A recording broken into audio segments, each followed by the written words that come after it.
Michael Freeberghaus. Any guys on commit watch, Michael? Yes, there is. Just a few nuggets. I feel like there's probably between 2 to 3 guys that I think could commit.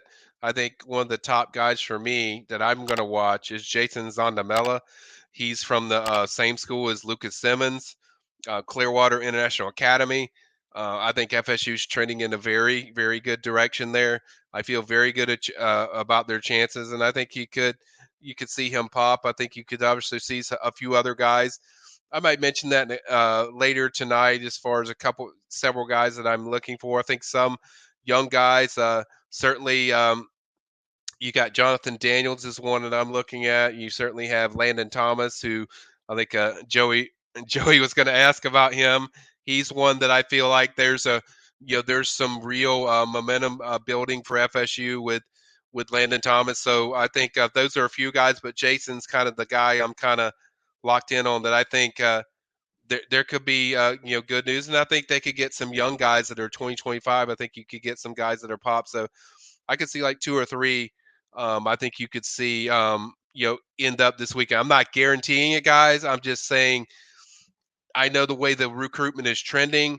I know a lot of these guys of when they want to make a decision. So I think you could see something this weekend, especially with all these legacy guys in there. I think you could see between 2 to 4 for me when I'm looking at whether it's 2025, 2024. I think you could see some guys, and I'll cover some of those guys in a commit watch, post either tonight or early. Probably be tonight because I'll be at FSU Friday and Saturday. So just kind of some things to look for.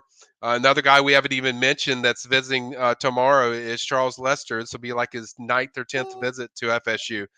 So he'll also be on campus. So there's a lot of guys, and I think when you mix in former players and alums that these guys look up to and watch throughout their career, it even ignites your weekend even more. So that's why I think you're going to see. I think you're going to see possibly some some good news for FSU coming out of this weekend. Now, don't be disappointed if they don't pop, but even if whether it's public or whether it's private between them and the staff, I think you're going to see like 2 to 4 from this weekend. I know you say don't be disappointed, Michael, and there's a long way to go. And well, actually, not that much long of a way to go because everything happens in December now. But when you throw together a legacy weekend and you're bringing all these guys back, I mean, you want to see some of the fruits pay off immediately. You do. Right? You do, and I just don't want to prepare people like, hey, some recruit is telling me. This isn't based on recruits telling me like, hey, I'm going to commit this weekend. This is my feelings of intel I put together of some of these guys that I feel like a few of these guys are going to pop. But I just want to kind of cater that to it could pop, but I agree with Aslan. You want to see some realistic, legit stuff to kind of, hey, it's a big weekend. You got legacies here. You want to get some positive momentum with a commit or two from this weekend, and I think that will happen.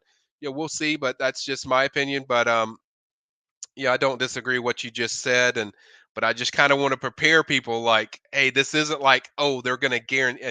Michael's guaranteeing guys are going to commit. I want to make sure I lay it out straight for everyone and direct. But I think 2 or 4 guys could pop.